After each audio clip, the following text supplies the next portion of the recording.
Hello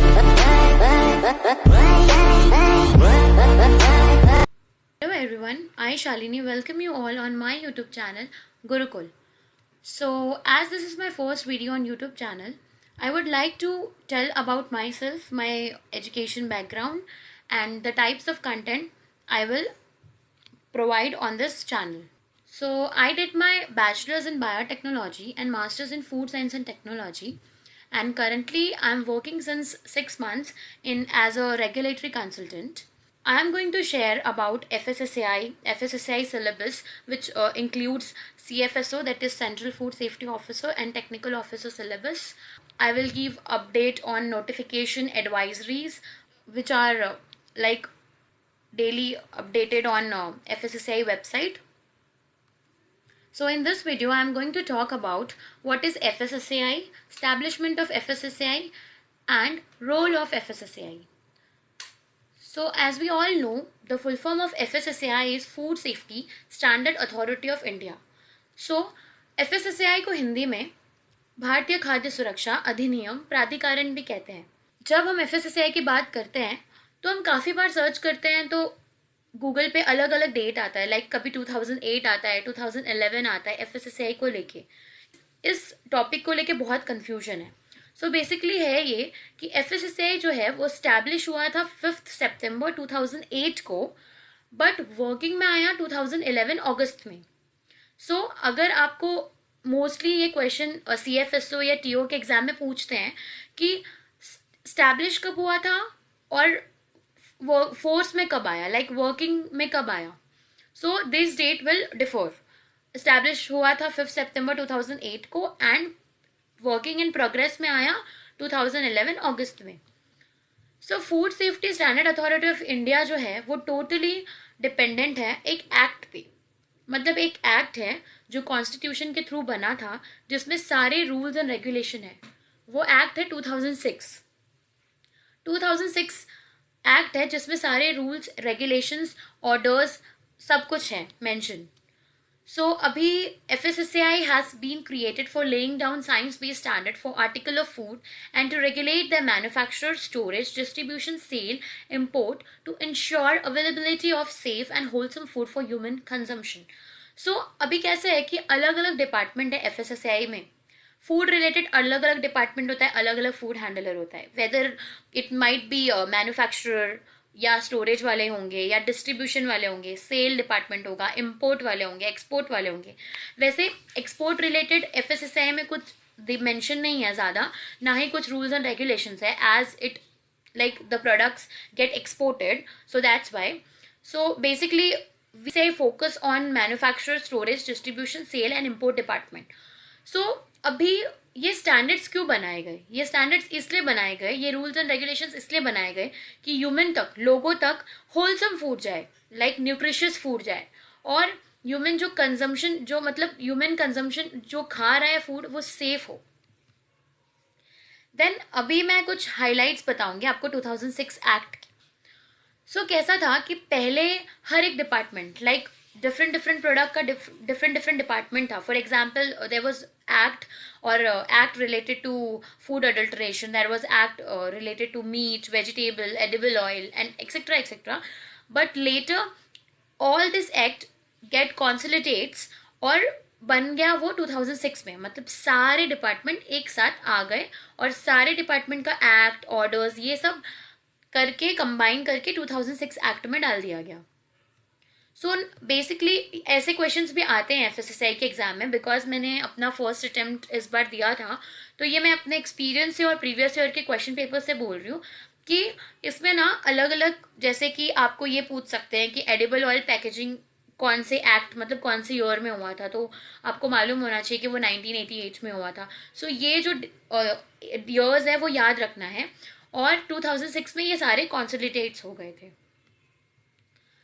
then अभी देखो, अभी इस एक्ट का मतलब 2006 के एक्ट का उनका एम ये है कि हमको एक पॉइंट, मतलब एवरी डिपार्टमेंट, जितने भी डिपार्टमेंट है सबका एक ही जगह पे कमांड हो.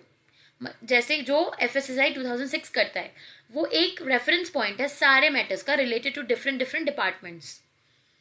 सो दिस ये जो एक्ट है it is an independent statutory authority. So एक ये एंड इसका जो हेड ऑफिस है वो दिल्ली में है. ये क्वेश्चन काफ़ी बार पूछा जाता है कि इसका हेड ऑफिस कहाँ है. सो इसका हेड ऑफिस जो है वो दिल्ली में है. वैसे इसके काफ़ी रीजनल ऑफिसेस हैं बट हेड ऑफिस जो है वो दिल्ली में है. Then FS Food Safety Standard Authority of India and state food authorities shall enforce various provision of act. सो अलग अलग वही हो गया कि FSSAI जो है वो सेंट्रल लेवल पे होता है और स्टेट फूड अथॉरिटी जो है वो अलग है. तो FSSAI which is a central authority and state authority they both have different different provisions and acts. Then establishment of authority. So FSSAI जो है वो कौन से गवर्नमेंट के अंदर आता है? It comes under ministry of health and family welfare. Basically there are two most important, like we cannot say as most important, but there are two important members of FSSAI known as chairperson and chief executive officer which have maximum of power. So they are appointed through government of India. Which government of India? They are appointed through central government. जो central government होती है वो chairperson को chief executive officer को appoint करती है. अभी ये जो चेयरपर्सन होता है ना, the chairperson will be in the rank of secretary level. मतलब जो सेक्रेटरी लेवल का जो रैंक होता है वो रैंक के मतलब उस लेवल के चेयरपर्सन अपॉइंट होते हैं. अभी FSSAI has been mandated by FSSS act 2006 for performing the following functions. अभी 2006 का एक्ट रेगुलेशन स्टार्ट तो हुआ बट अभी उनमें मेजरली क्या क्या फंक्शंस आते हैं, क्या क्या वो काम करते हैं. अभी फर्स्ट हो गया framing of regulation to lay down the standard and guideline in relation to article of food and specifying appropriate system of enforcing various standard those notified. क्या होता है ना कि जब भी किसी चीज़ पे डिस्कशन होता है मेंबर्स का, FSSAI अथॉरिटी का, तो वो लोग क्या करते हैं कि वो गाइडलाइंस को, स्टैंडर्ड्स को पहले तो अच्छे से वो लोग एक स्टैंडर्ड बना के सारे जो जो उनका डिस्कशन होता है और जो उनको ऐसा रहता है कि उनको लागू करना है वो चीज़, उसका एक स्टैंडर्ड बनता है और फिर वो लोग ड्राफ्ट में नोटिफाई कर देते हैं. मतलब उनका जो वेबसाइट होता है उस पर वो नोटिफाई कर देते हैं कि लाइक ये चीज़ जो है, फॉर एग्जाम्पल अभी मैं आपको बताती हूँ, अभी रिसेंटली एक यूनिट USP मतलब लेबलिंग में USP का था. सो USP means what? Unit sale price. So unit sale price हमें मार्च में नोटिफाइड हो गया था कि ये अभी आने वाला है और ये रूल्स एंड रेगुलेशंस, मतलब फॉर एग्जांपल जैसे कि अभी लेबलिंग को लेके आया था तो लेबल के ऊपर यूनिट सेल प्राइस मेंशन करना बहुत इंपॉर्टेंट है. ये नोटिफाइड तो हो गया था बट ये अभी लागू कब से हो रहा है? 1 अक्टूबर 2022. तो मेरा मतलब यही है कि वो लोग डिस्कशन करते हैं स्टैंडर्ड्स और गाइडलाइंस, वो नोटिफाई कर देते हैं और उसमें डेट भी डालते हैं, मेंशन करते हैं कि ये तब से लागू होगा. Then laying down mechanism and guidelines for accreditation of certification bodies engaged in certification of food safety management system for food businesses. Now there are various certifications in terms, like there are very many certifications in terms of food safety management system. You can say there are many certification for quality. अलग अलग type के certifications हैं. तो ये कैसे है कि इनका एक गाइडलाइंस होता है उसके लिए भी कि फूड बिजनेस ऑपरेटर जो होता है उनको कौन सा सर्टिफिकेशन करना है एंड उसके आफ्टर वो देखते हैं. देन उसके बाद अभी फॉर एग्जांपल अभी देखिए फूड सेफ्टी ऑफिसर है, ठीक है, वो ऑडिट कर रहे हैं तो वो कोई सैंपल जो है वो लैब में भेजेंगे टेस्टिंग के लिए. तो अभी FSSAI के खुद के पास तो लैब नहीं है, उन्होंने उनके कुछ नोटिफाइड लैब्स हैं.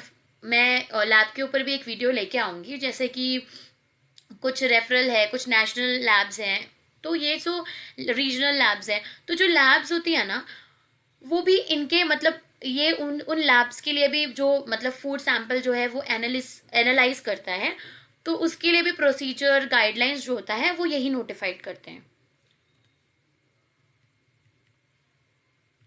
Then to provide scientific advice and technical support to central government and state government in the matter of framing the policy and rules in area which have direct or indirect bearing of food safety and nutrition. Now there are variety of departments. अलग अलग department है central and state में.